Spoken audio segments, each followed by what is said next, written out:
All right, Don, it is all yours. What are we talking about tonight?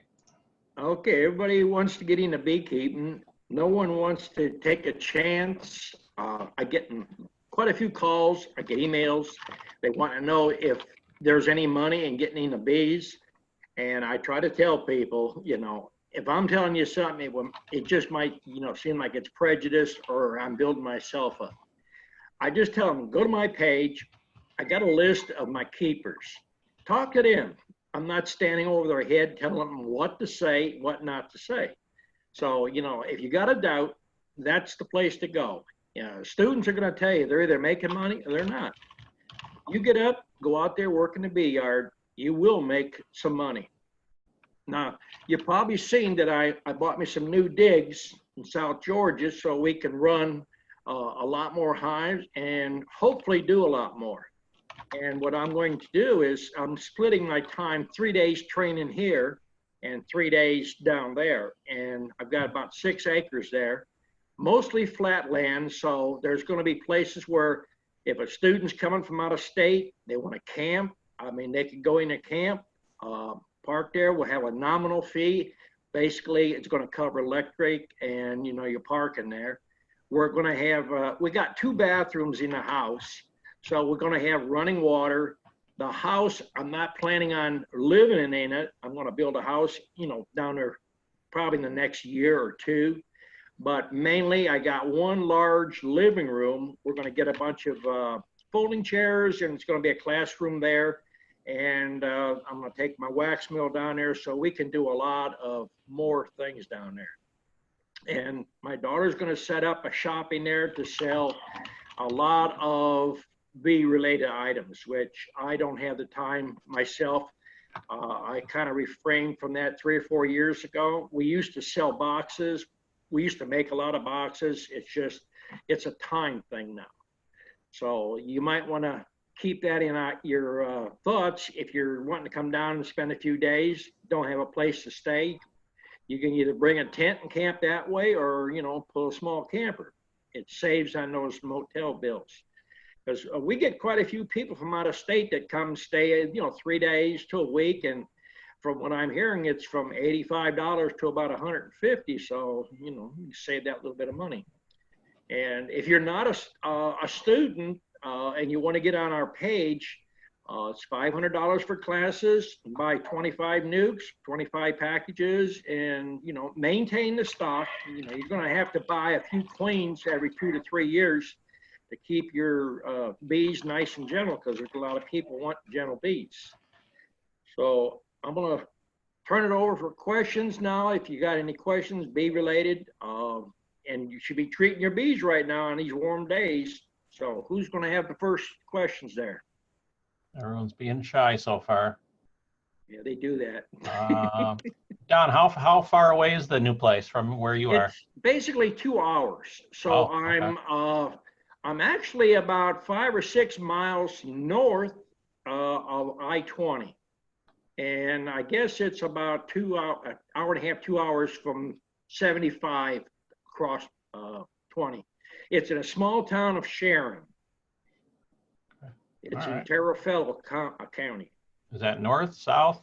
It's actually from here, it's southeast of here. It's about a 2.5 hour drive from my place.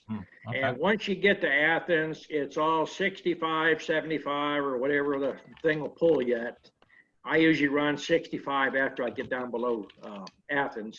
The only thing that you'll have to watch out is once you go south of Athens, there's an awful lot of deers crossing the roads all the time down there. Okay, first up we got Greg. Go ahead, Greg. Yeah, I just wanted to piggyback on what Don said there to first thank everybody who listens to the chats and is on Don's page, who has supported our farm. We of course, we're selling Don's bees, and we really appreciate everyone who reaches out to support us, which also supports Don. You guys probably seen we are running those Black Friday sales on packages, and we have our website up where we're taking orders for the packages that we're delivering for Tennessee, Kentucky, Ohio, Pennsylvania, and West Virginia. That's you know, if you've seen the marketing that we've done, it's very limited. It's almost zero marketing. What's been helpful getting started on this, you know, small commercial scale is getting in with Don, working with Don, learning from Don, to not only know how to make the bees, how to build the boxes, how to sell to the customers, but it's a turnkey business per se. A lot of folks, as you guys know, follow Don. They've followed his beekeeping for decades, and they want to support not only Don, but they want to support his students. They want to support small apiaries who want to do right by the bees. And if you're considering, you know, going down that route, you know, you don't have to have, you know, 2,000 hives to get started.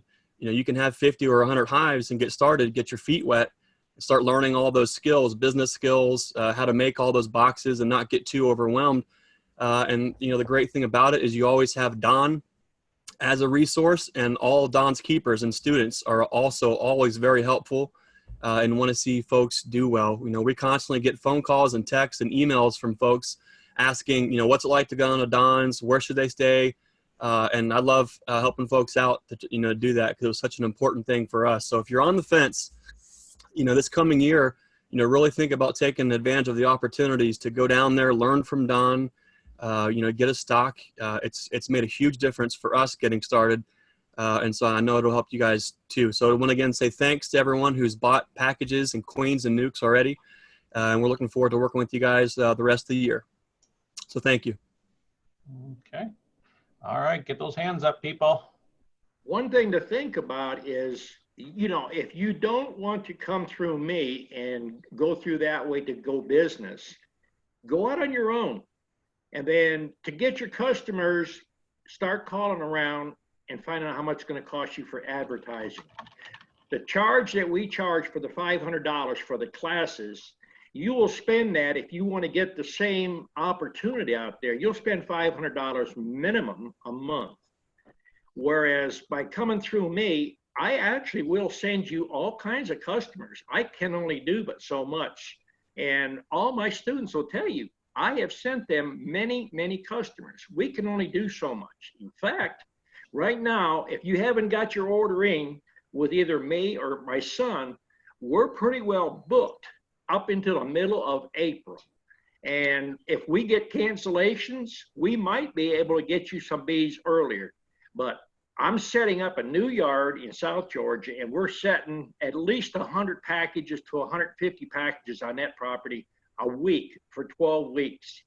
So I have this yard here I have to stock up. So it's another way to think about it.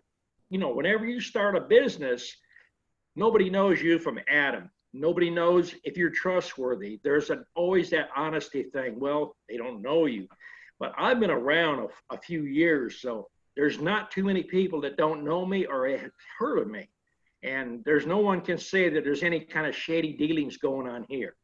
So there's things there to think about if you're really wanting to do this. Now, this is something, if you really want to make a living at it, you put your heart to it, it's success. If you don't want to work and you want to make a lot of money and you're worried about it, leave it in the bank. Beekeeping, you can't keep the bees in the hive. I mean, they're not cattle. You don't fence them in. It's a gamble. So like me, a lot of other beekeepers that are commercial, we don't make strong hives normally. We make a numbers. Rather than have 2 or 4 big strong hives that's 10 feet high, we have several hundred that's 1-story high that work in and out of them a lot faster. So we're always playing numbers, and that's what commercial beekeeping is about. It's not like people in the backyard. Now, if you want to make honey, you come here, I'll teach you to make honey. You want to pollinate, I'll teach you that too. But if you just listen to what I'm trying to tell you, the money is in selling the bees. And you can have bees pre-sold before you even buy them. So I urge people that's interested in this, call my students. There's a whole list of them. On Dixie Bee Supply, look under Don's Keepers, or you can get a hold of my web guy, get on Facebook. There's all kind of opportunities to check and see before you jump into it.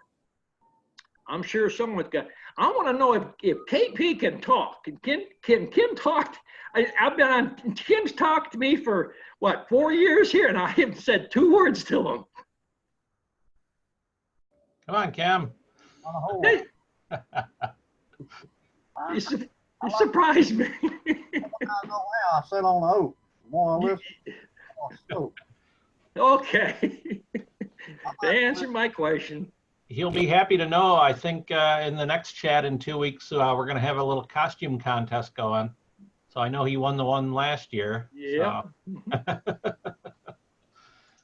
All right. No questions. Everybody's still being shy. Get those hands up, people. Ernest, what's going on up there? Yeah, you got on mute, Ernest. There you go. Joey. Well, I've been down with the cold, so I'm not too much of a talker here tonight. Uh-oh. Good evening, everyone. Yeah, I just been over to the Hibernia Park, a candlelight in the park, and I just got back. So that's an old mansion, and they tell all about it. So that was interesting. Where's John? I don't know. There's a lot of people out there. Andrew, he has to work over in the park tonight, so he probably won't be in here unless he gets in late. He was in last week, and I gave him an email, and him and I have been corresponding. So sounds like he wants to get into bees pretty good this coming year. So. Well, you there? You got John Yeah, up there? I'm there to help him. I got a wood shop, but if he needs any help, then I can certainly make things for him, or get him set up in bees, whatever he needs. That's kind of what I do. I belong to Chester County Beekeepers Association. I'm the woodworker, so anyone needs anything, I can make it for them. That's good. So yeah, the bees seem to be doing good. I bundled them up this year, and it's warm, so I'm looking for cold weather. You'll have to have air conditioning for them. Yeah. Well, they know how to keep it cool. Yep. Mhm. So it's supposed to get up 60, I think, the next day or two, and I thought maybe I might hit them another time with the oxalic acid, because they do Keep that up with that. Brittle here at 14th. Their Yep. club does that, but I'm kind of like you, Don. it just don't go right with me pouring liquid down over bees. Right. So. Yep. So I don't know. I guess it's effective, but I've got them all bottled up now, so it'd be a lot of work for to get down the brood chamber. Mhm. So I said, "Why do you do it so early?" I said, "Well, you got 50 hives. You can't do it in a minute." Yep. It takes takes some time. time. Takes time to work them. So we'll see. Hopefully, I'll have a lot of bees next year, but if we don't get something that comes in there. I've been listening to a lot of those scientific bee things. I think from Europe, and there's so many things that the bees can get. Yeah. And of course the mites gives them a lot of problems, but there's a lot of other things that they can get. And Well, that's one thing that we put into tea tree oil for in the fall and the spring. That's what we talk about too. So that seems to help too. Yeah, I put that in. I put a little bit in it in the fondant I made. So gives them something to eat, and I wasn't too sure about that because there's a space between the fondant and the top frames of the bees. So I went in and put a mountain top on it to bring it up to the fondant. So, and I haven't been taking the burr comb off between the hives, because I think a lot of times if it gets super cold, they won't move across that distance. Yeah. If you got, 2 or more, hive bodies on there. So that's where I put the mountaintop, the sugar on top of them, and sprayed it a little bit so it hardens up before they carry it all out. A couple of them was carrying it out. So once it hardens up, though, then they leave it and they eat it. Yeah. Mhm. I told my buddy to do that, and I guess he didn't put enough spray to it. And he said they hauled a lot of it out, but he said now it's settled down. They're settled down with it because I have. They need it, they'll use it. What's that, Don? If they need it, they'll use it. Right, right. And if not, then next spring I take all that out and I throw it in that 55-gallon Mix it back up. pump that I got for mixing Hmm. and turn the thing on. And in a little while they got it all turned into liquid. Yep. The only thing is a little bit of paper it gets in there. I got to fish that out. It'll float. Yeah. Yeah, float or grind up, so it goes It out. clog your anyway. pump up if you're pumping now. Yeah, yeah. How's the honey doing? You do any honey this year? Oh, I got honey, and I sell it to people that ask me for it, but I don't advertise, and I don't, Right. I just want to sell the bees. You learned that from me, huh? Yeah, yeah. Yeah. Yeah, my observational hive, it seemed like it slowed up this year, and last year I didn't notice it slowing up the way it is. I hope they have a queen in there, but they're still taking the honey, and they got about 4 frames of brood in there. So I'm anxious to see after January they should start raising brood again, shouldn't they? Well, it depends. A lot of it's going to depend, if you got any kind of pollen coming in. I wouldn't try feeding pollen substitute too early because you're in a cold area yet. It's unpredictable. Down Yeah. here, we start getting pollen usually in the middle of December. It'll get really cold. Then the dandelions come out. We get dandelions good up into January. Then usually the red maples is when that's my trigger to start grafting and getting ready. Yeah, they should have plenty of pollen in there. I just mowed off a field. My neighbor has a field, and I mow it for free, but I mow it when I want to mow it. Yeah. And it was goldenrod. I mean, just the whole field was goldenrod. So, and It's it's good. right next door to me. So Yeah. hopefully, and there's a lot of what's that white fluffy flower in there? Ragweed? No, Gold asters? Aster, maybe. the one that blows all over the place. Milkweed. Oh, yeah, milkweed. There's a lot of milkweed in there, and they like that. And there was another bush in there I went down to mow, and it just stays in one area. And I was getting ready to mow it down, and it only grows up about, I don't know, 5-6 feet. It's kind of like a weed, Yeah. but the bees was all over that. And I got to find out what it is. I'll probably dig up some of it and bring it up to my property. Just let it grow.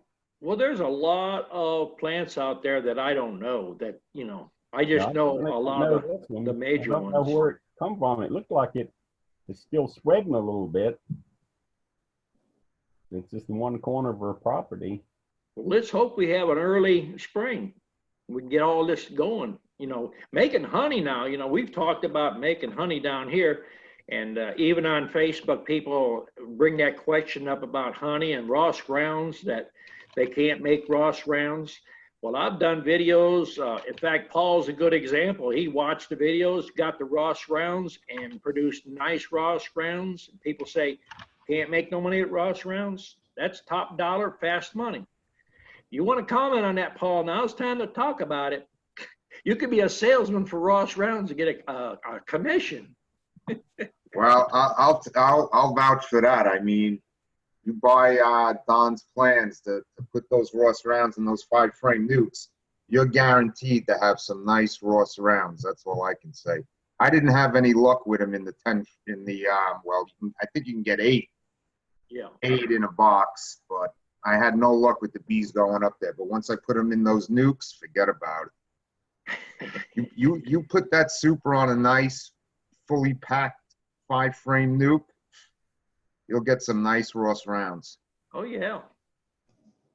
And, there's a big debate about, it was wasn't proper for me to be feeding honey back to make Ross rounds. And a lot of people, I told them, I made orange blossom honey in my backyard or in my front yard just by buying good quality orange blossom honey, feeding it to your nuke. You have a nuke to sell, and then you got 2 Ross round supers. And 2 supers at $500, so you can buy orange blossom honey all day long from $2.10 to $3, and got premium gold, orange blossom honey. And then you got the nuke plus the supers. I mean, that's a bonus. People don't even think about it. And it goes back to when I started my channel. I do everything on common sense beekeeping, and most people can't think of that like that. Even if it's your own honey. I mean, people will poo-poo goldenrod honey. They say, I would never eat it. I've taken goldenrod honey right from the goldenrod and refed it back into 5-frame nuke boxes and put it in Ross rounds, and they would swear how delicious it is because that nice white comb that's covering the comb, nice cappings. You know, it's packaging, and people, they listen to one person, this honey's no good, and then you listen to another one, oh yeah, that's good. So there's a lot of variations in what people believe and listen to. Yeah, matter of fact, I think I'm sticking to the Ross rounds. I also use those hog half comb boxes, but you know, it's like you said, I think it was another bee chat we were on where, you know, if they don't fill all of those cassettes, right, you have to tear the whole box apart. And then you're left with those unused cassettes. There's no way to put those back in. That's the common sense of the beekeeping. That's why, you know, on Ross rounds, and they're not paying me a dime. Ross rounds, if you got a van and you going out to your bee yard, you can pull a super or 2 of them off and pull out three of the frames in the middle. And if the other ones ain't filled, put new comb in the middle ones, set them right back in the hive, and you haven't lost nothing except a little of your time. Exactly. Well, it's the best thing since sliced bread. That's what I was doing too. Like, you know, you could pull 1 or 2 frames out. You can collect, you know, 8 Ross rounds, move your outside frames to the middle, and then and fill them back up again. You know, with those hog half combs, it's all or nothing. Right. You know, and it's the Ross rounds are the way to go for comb honey. If you're going to make, you know, comb honey, and then you know, most people that start doing that, those are $12.50, usually wholesale. And the trouble with those is most people that get into doing that, like people that want to buy them from me, they want you to do 500 or 1,000 of those Ross rounds at a time. And for someone who wants to do honey, that's good. But I'm not going to do that. I mean, I'll do, you know, 4 or 5 boxes just to show people how to do it. But I don't want to be in it. You know, like 25 years ago, yeah, I would have done that then. But now I'm getting too old to do all that lifting and that. Yeah. Trying to do more teaching now and teach all these little things to people that hasn't seen it. Especially when, you know, a couple of months ago was during the Jewish holiday. I think it was in September, or I forgot when it was. I had a Jewish man call me up. He's like, I need 200 of them. I'm like, well, I can't help you out. I said, I don't have 200 left. But, you know. How much was you selling them a piece? $20 a piece. There you go. How much faster can you make money on honey if you're going to do honey? Yeah. That way you're not competing with your neighbor. And, you know, we have that problem here. There's people that have roadside stands, you know, and I'm selling my quartz for $25 and they're selling them for $8, $9, or $10. And people come up and say, well, so-and-so is selling them, you know, for the half of that. So go there and buy them then. But if you do the Ross rounds, that's a niche market, and it's a good market. Yeah. You get 4 or 5 people buy wholesale, and each one wants 200 to 400 Ross rounds. You could run 100 nukes of that stuff and make some money. And you don't have all that extracting to do.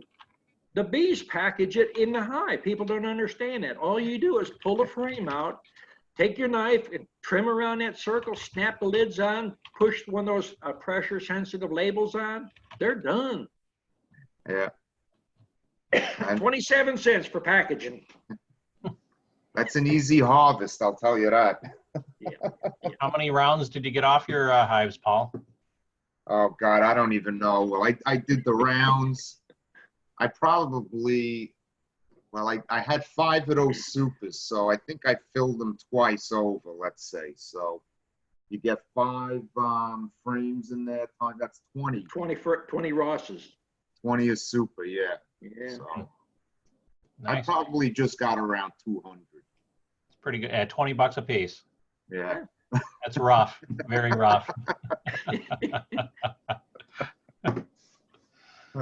But then I wasted the money in those hog half combs, which forget about that. Well, that's the purpose of this chat. We can talk, but if you don't ask the question, we can't give you the answers. See, that's why I'm prodding people. I got to find out what's on people's mind. They're afraid to ask. And I'll tell you another disadvantage of those hog half combs. The bees build a lot of burr comb on the outside of those plastic boxes. Mm-hmm. And it takes time to clean them up, but Yep. I mean, they're sitting there, they're still sticky. I don't care what you do. Yep. They're covered with wax, Yeah. which is another pain in the ass. So, Oh, yeah.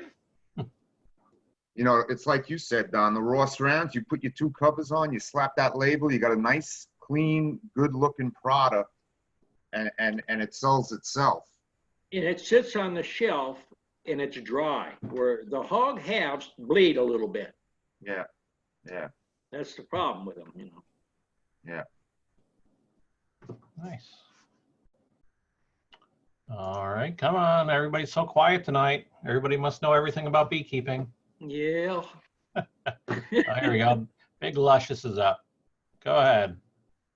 Well, I was just going to ask a question, Don. You talked about taking your wax mill down to the other place that you're going to be starting up this year. Mhm. I had a question. When you have commercial students, do you ever have them, or do you sell them wax to make foundation? Yes. This past Wednesday, Okay. I had a fella come from Kansas City, and he was up here, made wax. I sold him a percentage of the wax that he ran. In fact, if you Okay. watch Facebook, one of my other students, she was talking about being at bee school, and she was up here helping him run the wax. And then we also Okay. have people bring their wax here, and we charge them for a day's learning, and then we charge them part of their wax to run the mill. And then if they are chemical free, they can get their own wax back, and they can make the sheets as thick as they want. So, but I've got that Okay. wax mill mounted on a stand in the basement, and I'm just getting another one because I sell those wax mills, and I do free training on them. Right. If you buy the wax mill from me, if you buy a wax mill from somebody else and you don't get tinkeritis and get them way out of adjustment, I charge $100 to teach you how to run them because there's no instructions come with those wax mills. But we'll have a wax Right. mill in our other property and then this one in the basement I got here. Okay.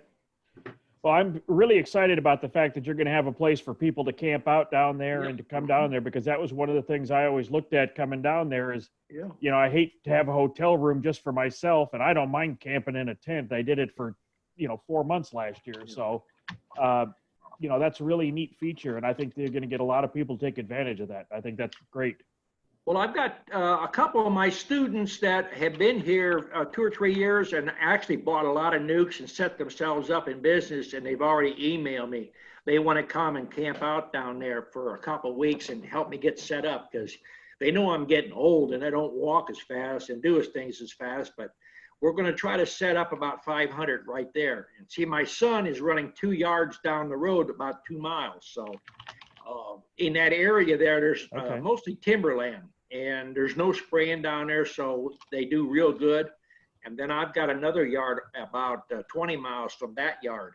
I got one of my other southern yards over there. Got about 50 hives over there to see how that area there is going to play out. So we're planning on charging $25. Like if someone comes 1 night or 2 nights, it'll be $25 a night. If they want to stay a week, it'll just be a flat $100 for the whole week. And you'll have electric hookups.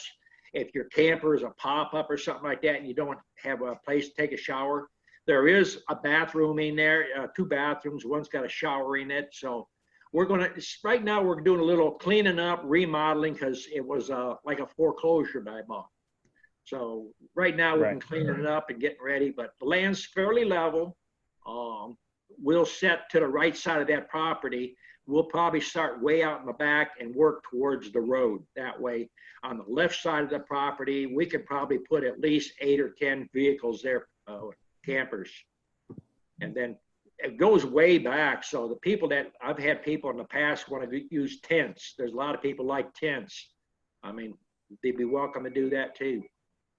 Sounds like a good place to have a party. Okay, that sounds great. I Yeah. look forward to it. Yeah, well, my daughter's already making plans. You know, she catered one of my big things we had over here, and she just charged a flat fee, and she provided barbecue pork sandwiches and the drinks and stuff. And she said she's going to come down there on weekends, and then she's going to do some cooking. And she said maybe she make $1 or $2 selling some hamburgers. She's really a good cook. Yeah. Nice. All right, over to Paul. Go ahead, Paul. Nope, you're still muted. Try again. There you go. Don, when you make your sheets of wax, do you need to put the cell impressions on that sheet, or can you put the whole sheet right in the frame? Well, if you got enough drawn out comb and you got reasonably small cells and you don't do more than maybe a 2-inch starter strip, it will work 50% of the time. You get good stuff. But if you've got bees that are large cell, you got old comb in there, they don't do well with it. I've got several people. George Walls is one of my students, and he actually done about 50 sheets of just dipping it flat. And he says he's got fairly good luck with it. I've done it a little bit. It's a throw up on when you're going to get good. I can't afford to run maybe good stuff. I have to imprint it or emboss it. And that way my chances of doing better is a lot better in my favor. All right. I was just curious about that. You could throw a whole, just a plain sheet in there. Another thing is right now we had syrup here, which will come from Man Lake. Down there we'll have the area that we can buy a tanker of that high fructose, 55. And we had been selling it here for $35 a 5-gallon bucket. And you could probably cut that bucket, make 3 buckets out of it. But we're doing maybe a 20% reduction because we're trying to draw fast down there. If that deal goes through there, we got to get about 5 or 6 more of the 300-gallon totes. And we'll be buying a tanker from Man Lake because they deliver it to the house. Right now, you can go to Savannah and you can get the sugar or you can get the fructose there, but it's a 6-hour drive one way, 6 hours back. And if you sit at the loading dock, you might kill an hour or 2. So it's cheaper just to have them deliver it. And there's only about 5 cents, 6 cents per pound or per gallon difference in it. So it ain't worth it to me. The biggest thing, it's the investment to buy a tanker. What ratio are they using in this syrup? It's definitely not 2 to 1. Where in Man Lake stuff? Yeah. Man Lake comes out about, it's almost a 5 to 1. It's, if you took Carol syrup and turn the bottle over and see how slow it comes out, it's close to that. Yeah, wow.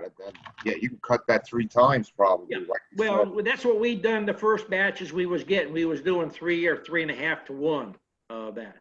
You know, those are 300-gallon totes, and they got little bars across the side. We'd bring it up a little bit over the first bar and then fill it the rest of the way with the water. But it takes them a little bit longer to draw it and to draw the comb out. And we found doing a 50 to 50 first thing, it works a whole lot better. Yeah, those are those IBC containers. Right. I call them totes. Yeah. Yeah. All right. Thanks, Don. Okay. Back to big. Nope. Yep. There you go. Sure. Do you have a question still? Still Big Luscious, sir? Yeah, well, I was actually just a comment for Paul. I was talking with somebody the other day that does the plain sheets. He says you can't just run them as plain sheets, though. You got to run them over with a rolling pin. Otherwise, they're real brittle.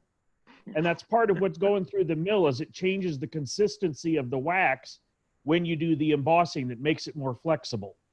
What the problem is what you see, That's just like the wax bills. There's no instructions with them. And when you're running wax and when you listen to people, they're not telling you what they're doing to the wax.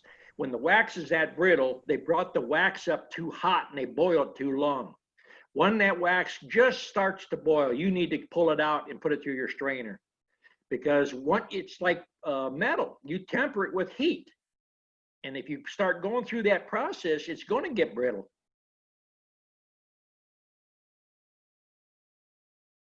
All right, thanks, Big Al.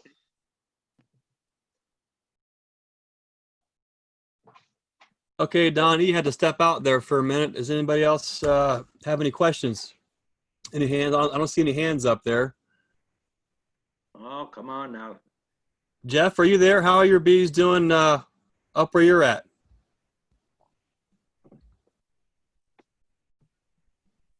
I think he must have stepped out of the room.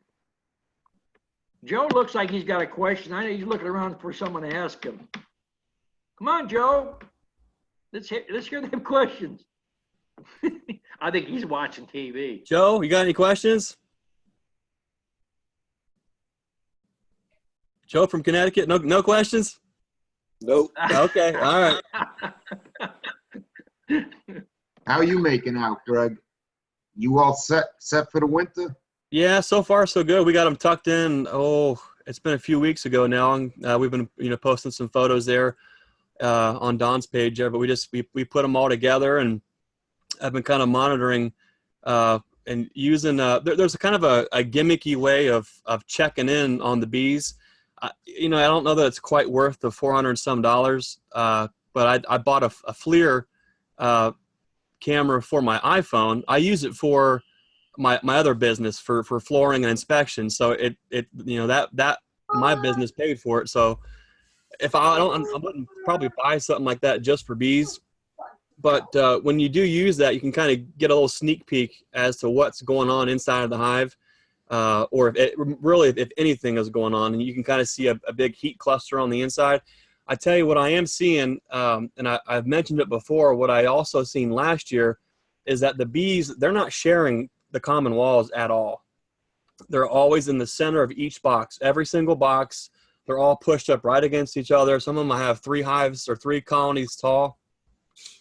They're not sharing any kind of common walls at all. They're in each, the center of each box. And then I put a piece of 1-inch foam board kind of around it to see if that FLIR camera will penetrate, and it doesn't. It gets all kinds of weird, readings and things like that. So it's if you're selling a bunch of nukes and you're up north like I am, that tool's pretty handy if you don't want to pop open the lids and look in each hive. You can kind of estimate what you're looking at as far as selling overwintered nukes. It gives you a real good idea of how many are still alive. But just, I don't know, $400 some just to find that out. I mean, on a day when you get in that late in the year, I mean, you can pop a lid open and see if you have bees. One thing that I do, even when I lived in Ohio, is you can put your ear to the box and tap on it. Tap And on then it, yeah. if you want to see if they're light, lift the back of the hive up. Then, if you want to get a little more thorough, you can lift one side of the hive up and then lift the other one up and see which side is heavier. Which the light side is going to be where your cluster is. So, there's ways to do it. And, personally, I don't like to pop the lids. If you're worrying about, in fact, I was down checking yards down south a week ago, and my grandson come out, was talking to me and asking me, what did you look in them? I said, don't need to look in them. You just walk down the rows and look for cuttings. If you see a box that's got a bunch of cuttings, then they've been robbed out. More than likely, you can almost bet they're dead. So I opened the box and showed them. We had one in 2 weeks that went out of one big group we had there. So if I can hold 1 to 2%, I'm real happy. My home yard would probably run a lot higher because I got neighbors that pesticide, they must buy it by the truckload because they do it like once a week, twice a week. They have to put crap around their fence post, up and down their driveway. If a fire ant hill appears, a half a bag of pesticide stuff goes on it. It looks like snow year round. So that's why we have to run other yards. If you got bees and you're interested in selling them wholesale, let me know, because we can go through 500 to 1,000 packages starting 1st of March for about 15, 16 weeks. So I don't want to hear someone say, I got too many bees and I can't sell them. If you can't sell them, getting on this chat, and then if you're on this chat, you got a web page, I mean, you're the one that's at fault. If you don't say, hey, this is my web page, I got bees, I got Don's bees, I mean, you got free advertising. And for $10, I dare you to find a better deal than that. Anybody else got a question? Paul, do you have a question? Well, I just wanted to say, I have those Vivaldi boards on there, or quilt boxes, whatever you want to call them. I got them packed with burlap, and you know, I can pop the cover off and just move that burlap out of the way, take a quick peek in there, and I mean, you can feel the heat coming up through that center hole, you know.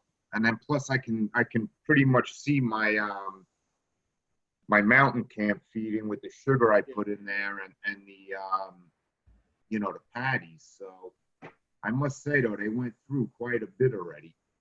Oh, they will. If you get these hot and then cold and hot and cold, that's the worst thing. It's better right now to get cold and stay cold until about, you know, the end of February, March. This January, if we're going to warm up, we're going to have to keep an eye on them. That's one reason I went down south, because we had a couple weeks where it was exceptionally warm. So checking those hives, lift them up, look at them. The only thing I didn't like was when, with the newspaper I put in there, you know, to put the sugar on top. I mean, They chew a lot of it. They chewed a lot of the newspaper away, and then they tried to drag it out and was clogging up the entrances. Right. You know, so, you know, 2 weeks ago I went in there, I cleaned out the entrances because I got the metal mouse guards on there. Yeah. And I was getting a little worried that, you know, they were all going to get plugged up with the newspaper. Well, that is the problem you have with your mouse guards. That one reason we stopped using them quite a few years ago. And I have mentioned on other chats, if our bees start getting light, we basically go around and take a couple cups of dry sugar and just drop it across the frames in the back of the hive. But we're running 3/8 high on our entrance reducer and about 2.5 inches wide. And on our 5-frame boxes, we have a round hole that's 1 1/8 hole, and we just leave that open. And we got one in the back that's got screen over it. So when our 5-frame boxes are going through the window, that's how we run them. Yeah, well, I'm really happy with those Vivaldi boards. I mean, last year I didn't use anything, and you know, I had a big ventilation problem last year, but this year I must say it was well worth the effort in building those things. You cannot have too much ventilation, but you can have not enough. Well, it's like you said, you have too much, the bees will, Right, they'll propolize it shut. they'll propolize it shut, you know, so.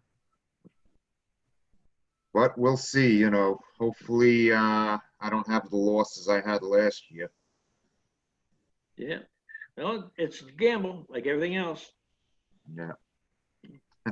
Okay, Ernest, do you have a question there? Yeah, I Would was you jump in? going to ask Don.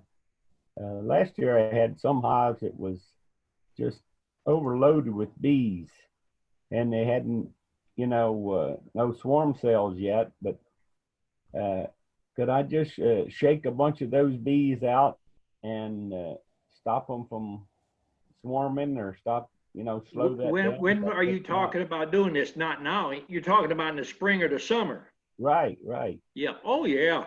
We've got hives that's what we do. We're shaking packages from maybe 2 hives or 3 hives. We go down the row, and what we're doing is we're trying to maintain numbers by visual. And we look, the hives that we shake packages from, we normally run double deeps. So we go in there twice a week, sometimes 3 times a week, and we'll pull a package or 2 packages at one shaking out of a hive. You come back in 3 days and you won't even know they're gone. But we're feeding. So that makes the big difference. You know, you can't just let your hive sit there and depend on a honey flow, because if the honey flow slows down, then the queen will slow down too, as long as, you know, and the pollen too is a main contributor. Yeah, I feed them all summer, but they, Yeah. you know, when the honey flows in, they don't take hardly any No, of they the won't. No, they won't. stuff you put in there. Yeah. But yeah, what do you sell those packages or just make other bees when you No, shake them out? I'll start shaking on my yards 1st of March. First of all, we shake some of our yards and I bring them up to my home yard here because I need the drones so we can graft up here. And my yards down there are like 5 to 6 weeks season wise ahead of what I am here. So we're basically shaking packages there, setting me boxes here, setting them up as nukes. And within a week's time, 10 days, we got a lot of mating going on. So the drone population would get cut down bad. Yeah, and I wanted to say to Paul there, I use that 1/2 inch hardware cloth, and if you just cut the bottom off and leave the prongs stick down, cut as close as you can, then that way it leaves it so they can clean the bottom of the hive. They can drag the drones out and everything. Yeah, I bought those things you have, Paul, and I gave several of them away. I got several up in the pole barn. I don't even use them because they just restrict it too much. Yeah. So it's one of those good ideas that's really not all that great. It goes back to what I say, all them new gadgets and things that people buy, save your money. Yeah, you certainly could on that. And and some of those feeders I've bought, I gave some of those away because they just don't work and bees drowns in them and so forth. I mean, they work to an extent, but I don't want to see a whole bunch of bees every time I go up there to fill it up, and ones I've made from your plans there, Don, they work perfect. The only drawback I had with that is the bottom of them tends to, I need to have something else to go on the bottom of them so they don't break apart. Well, if they're not breaking apart, then you're not making a rabbit deep enough on that insert that you're putting in. If you're building that bottom part almost flush, you're going to get it propolized to your frames. Yeah, well, I have about an 1/8 of an inch I leave. Not enough. You need 3/8. If you keep 3/8 there, you won't have that much of a problem. What do you make it out of? Well, if I'm trying to do as much as I can out of free stuff. So if I got 1/2 inch free wood, plywood, then I'm going to set it down to where I have at least 3/8 clearance after that piece goes in there. I picked up wood, old plywood, soffits stuff from new houses, and that stuff is 3/8. So I set that down at 3/4. That gives me 3/8 clearance above the plywood. Now, I've gone to Lowe's and Home Depot and I've got full sheets of house paneling that was scratched or cracked or something like that for 50 cents a sheet. And you get about 12 or 16 bottoms out of that. And for 50 cents, you can't get it any better. Yeah, but the bottoms tends to deteriorate after a period of time. Depends on what your period of time is. Yeah. If you can make money on that box, in 3 or 4 years, you can afford it. We actually stopped building those same feeders because we went to buckets, because it's a fraction of a few seconds. By the time you lift the lid up and fill the container, it's easier to fill your buckets up or have someone fill buckets and walk up and down your aisles and just take 3 buckets in each hand and just bump the other bucket and knock it on the ground. Throw you a full bucket on there, and on the way back, you pick up your empty buckets, and then you got a student or, somebody there filling your buckets for you. I mean, you've got to get more efficient. Half and half right now. Yeah. Or you can, if you want to go cheap on our mini nukes, we're using Powerade bottles.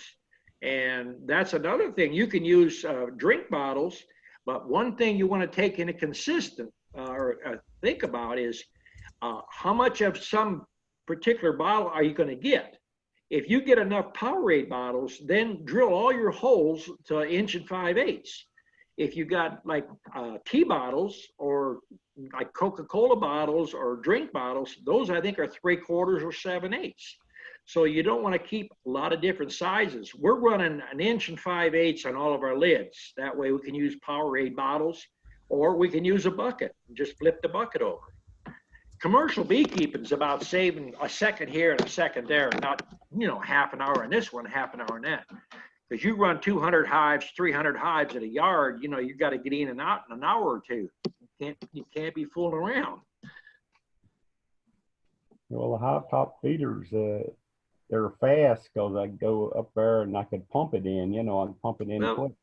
I understand that. I did the same thing. You probably seen the 300-gallon tote in the back of my truck with 100 foot of line that we have, a direct pull pump on it. We pull the line up, but it takes time to pull that line up the yard, through the bee yard, and then lift the lids up. It sounds funny, but it adds up at the end of the day. If you can fill an extra 20 boxes in an hour time, that's money.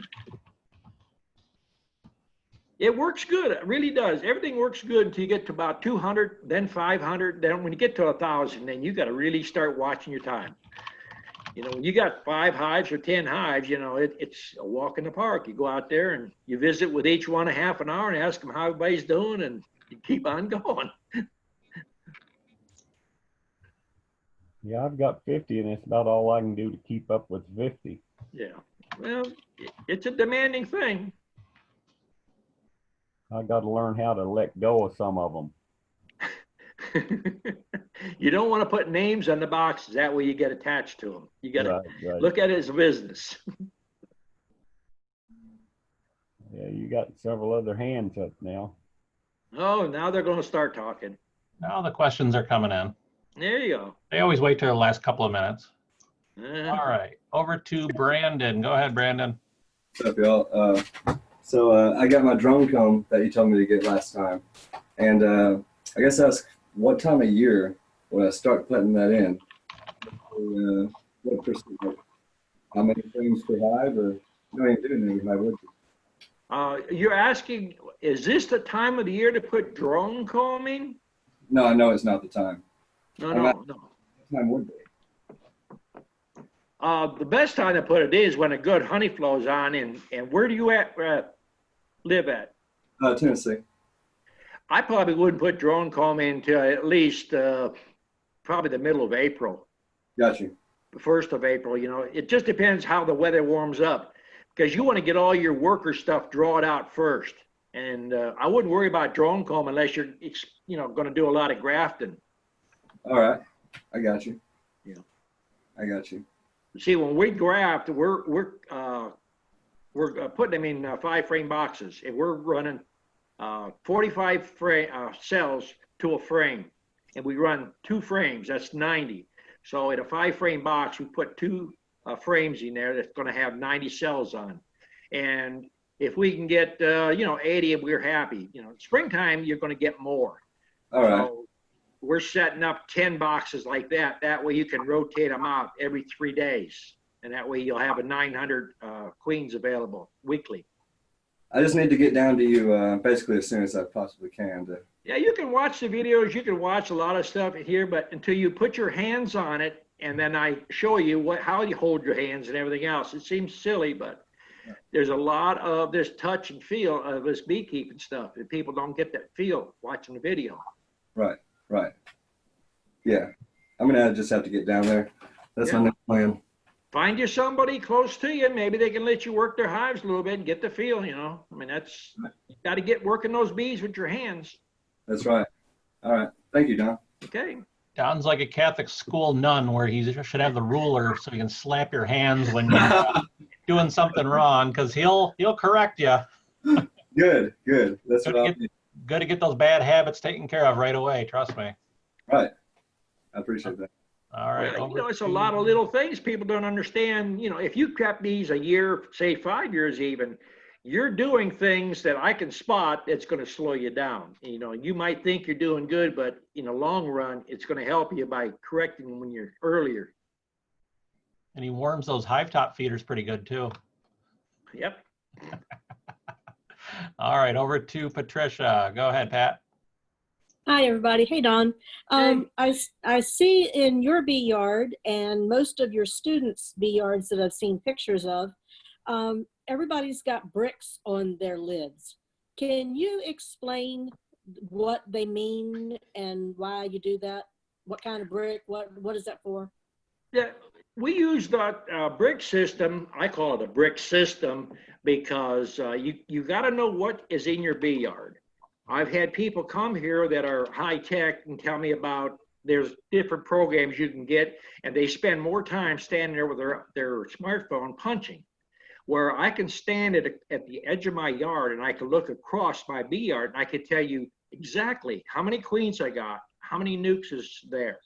And if I have a full brick laying sideways on a nuke, that means I got a lay-in queen. If I got a nuke with a half a brick, I got a virgin queen. If I got a half a brick standing up, it's a nuke that I pull the queen out of and they're making cells. Now, if I put 3 bricks standing up, that means I got cells in there needs to cut. If there's 4 in a diamond shape, I've been cutting them, and that's the first box you need to get in if you see other boxes, because they're hatching now and they're not going to wait on you. If I lay a stick, a twig, usually, about the size of a cigar, I lay it across the hive, it's a stick. It means stick a frame of brood in there to boost it. So I try to keep everything simple. And if we're pulling queens, we used to use the circles where we cut for the lids for jars. We used to have a 2.5-inch circle. We would lay that up there, and that represents a queen cell. Well, we stopped doing that. We drill holes. So now when a student pulls the queen out of the box, we turn the lid upside down. So if you see lids upside down, if you got a queen cell, go over there and put a new queen cell in there. So, I try to tell all my students, this is the system that I've used for many a year. If you have a better system, then that's what you should do. I mean, I can understand mine, and if you got a system, you have to understand what you're doing and understand it, But, when you first start, I think there's one called Hive Tracks or something like that, that you can sit there and actually, and I've seen students do it on theirs, they showed it to me. And to me, to stand there and waste 2 minutes punching on a smartphone when I could work 3 more hives. I have to work 20, 25 hives an hour, moving them. You got to go in and out of them. If you got a half an hour on each hive, you're not going to get any money, because that means you catch 2 queens an hour, $70. That ain't no money at all. 3 to 4 minutes, you should be in and out of that hive, cage the queen and gone. You have to move it. Keep it simple. Yeah, keep it as simple. You watch me walk. I'm 77. I usually walk around twice as fast as my students can keep up to me. Greg was up here and he kept saying, there's $20 on the ground. There's another 20. Yep. You want to tell us what the $20 is for, Greg? People think you're kidding. Every time Don says something, it's like he's spitting up a $20 bill, and you pick it up. Sometimes you don't even know what he's saying. You put it in your back pocket, and then you get home in your bee yard, and you're making a withdrawal on that. And so I've got a pretty nice savings account on all the things Don said that I've forgot about whatever that it was, because that hasn't came up at my yard yet, but something will happen and I'll know exactly what to do because I've heard Don say it I've learned it from him in his yard there. So I'm constantly making a withdrawal on the wisdom. Don, I had a question for you, Don. A lot of folks are going to be getting into building bee boxes here now the weather's getting cold, and there's been some talk about bee space on the bottom side of a box. And a lot of folks are kind of changing over or thinking about changing over their box styles to kind of make things a little bit simpler. Some folks are getting away from the standard landing board and cutting it off flush, kind of like how you do, how I do. Yeah. I know you and we use Advanic, and I know Steven has built yours the same way, where we use the Advanic thickness as a rim all the way around the bottom board. And that gives us like a 22-30 seconds, just shy of 3/4. Between the bottom of the board and the bottom of the box itself. So there's almost a little less than 3/4 of an inch. And there's also a little bit of space between the bottom of the frame and the bottom of the box. And so a lot of folks are saying they don't even think that it's necessary to run that rim. They're just putting a flat board directly on the bottom side of the box. And the issue that I see with that is all you have for bee space, if you do that with a standard size box, all you have is that space below the bottom of the frame. And so if you do have bees that die through the winter, or there's cappings or there's trash, there's not a lot of space for the bees to move, and there's not a lot of ventilation that can move around the bottom side of the hive. What are your thoughts on that? Why is there that bee space? My thoughts on that is longevity of the hive.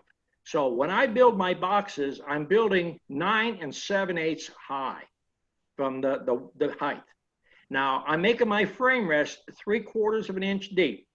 That gives me 3/8 from the top of the frame to the top of that box. Now I got extra space at the bottom. So when I go in and I retrim my boxes, I shave off a 64th. They make them square. Yeah. Now, you've probably seen some of the old boxes in my bee yard, and I told you I could date them things 28 years because I stopped branding them. Well, over the years, wood cups, bows, and moves.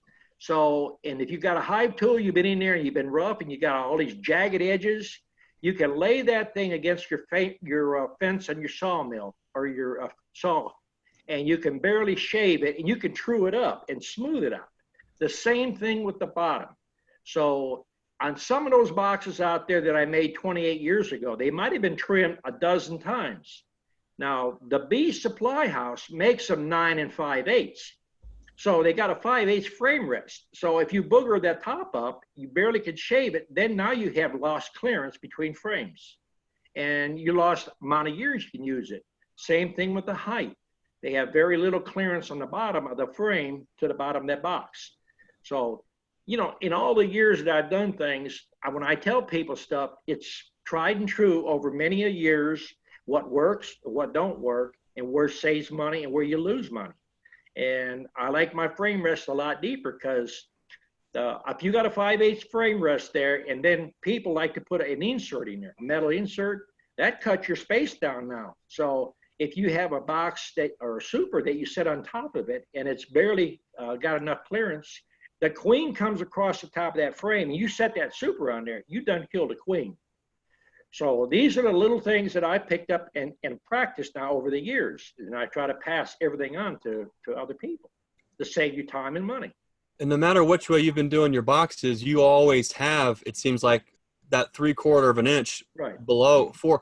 And it's been like that since Langstreth and Root were making boxes. Why can you recall why that was initially set up like that, and why it's the common dimension now? I think back when Kelly was even doing it, Walter T. Kelly, they used to not open the boxes because they was running huge bee yards. They never opened the box to put the queen cage in. They used to just slide it in the front. In fact, when I was in South Georgia, many of the commercial people would just slide the queen in there, pull the cork out, slide it in, and just let her come out by herself. They figured the strongest queen would survive. And they done in such numbers. When I started doing beekeeping, I bought queens from Walter T. Kelly for 25 cents. But now, you know, queens are $25 to $75 a piece, you know, for production queens. If you buy breeders, they're $250 to $500 for a breeder. So you've got to take more care with them now. Does that space serve any other function in the hive? As far as clearance, well, it gives more ventilation to 3/4 from the bottom. Many years ago, they used to build a bottom insert. It was a slatted bottom, and it basically was set up higher, and that just gave them more ventilation there. Gotcha. Yeah. Thank you.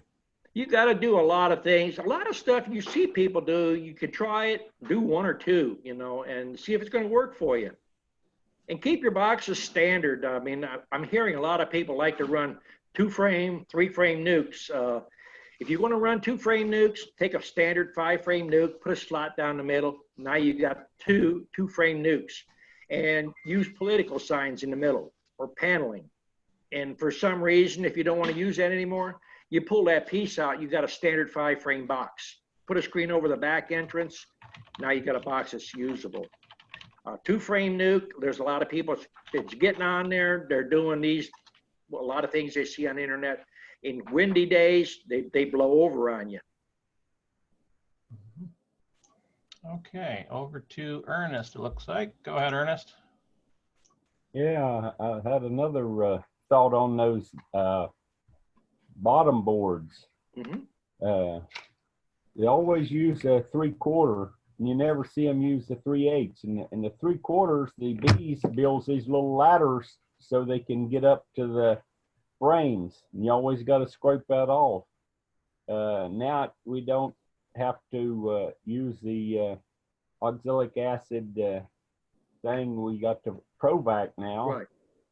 Why couldn't we use the 3/8, or is that 3/4 a place for the bees to congregate, and is it for more ventilation? Why I couldn't think we it's use a the little bit 3/8? more for ventilation. I mean, you know, when we use the hand vaporizer, which is the wand that you push in the front, you need 3/4, but Right. the majority of our stuff, you just got a round hole in it. And that's for either a shipping box or, you know, for setting up 2 frame or 3 frames in a 5 frame box.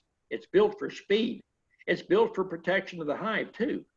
Think about a tree, a knot hole. The bees are going in and out. A knot falls out of your siding on a house. That's what they use. But the 3/8 side, they don't have to build that little ladder, and sometimes you'll pull frames out and they'll have a comb down to the bottom, and then you got to scrape that off if you go to move frames around, because you That sounds like you're not moving frames often enough. Then it don't yeah, I'm not selling enough bees, huh? I have not seen on that. I'm running 3/4, and I have not seen that bee ladder in probably 25 years. But you know, maybe other people are seeing it more than I do. I mean, some people don't even see much propolis. It depends on where you live and if they're cutting trees and if they're getting sap. Every area is going to be different. Yeah, Maybe somebody else that has that experience, if they've got that wax on the bottom of the frames, can chime in on that. Have you seen it up where you're at, Greg? I've never seen that, and I can sit on the front porch and drink coffee, and I can watch my bees literally in a beeline, clouds of bees going from the bee yard up to the maples getting propolis. Mm-hmm. And I've got a really nice, heavy, sticky red propolis all the time. When I crack open the lids, I've never seen them build up propolis on the bottom side of the frames. But like I said, I'm using it's a flat sheet of Advanic with the Advanic thickness, like this, all the way around the bottom board, and then the standard dimension box that sits on top of that. So I've got the thickness of Advanic, which is just shy of 3/4. Mm-hmm. And then the distance between the bottom of the frame and the bottom of the box itself, that's my bee space. And that's I think there's always it's confusing for folks when you say 3/8 or 3/4, because they don't understand. Are you talking about the distance between the bottom of the frame and the box, the bottom of the box to the bottom, or the top of the bottom board? What is that number? So that's what we use, and I've never seen propolis build up underneath. But I'm in my hives a lot. I'm moving stuff around constantly, so Well, I we've don't really see. tried. I've got what we call a bottom board. It's a speed bottom, and basically we're taking the Vantech and we're just cutting 3/4 stock and putting a rim around on top of the Vantech and sitting the box on top. Yep. That's what we call a speed bottom, which they don't look as pretty as the grooved out one with the rails on it. They look a lot prettier, but by the time you do one of those speed bottoms, you can do 25 of them real fast. That's exactly what we, because I seen you build those. That's exactly what we do too. They build so quick. What's nice about it is when you're making your bottom boards and your tops from Advanic, you always end up with those scrap pieces, and that's perfect. You run them right to the table saw, you true them right back up again. You can slap those together, and you don't have to dado out, solid wood. So you see, when you come, you get just as cheap as me. You come here enough, you'll be cheaper than me. It really adds up. When you go from a couple hives to 20 to 50 to 100, a couple dollars a hive makes a huge difference. It really does. Definitely. Okay, if there's no more questions, then that would be it for tonight. Anybody else? Going once, going twice. I guess that is it for tonight. We will see everyone in 2 weeks. Please dress up in your Christmas best and we'll have a little contest giveaway. We'll let Don judge on that. So thank you, Don. Thank you, everyone. Thank you, everybody, for showing up, and we'll see you in 2 weeks. Everybody be happy now. Keep those bees fed.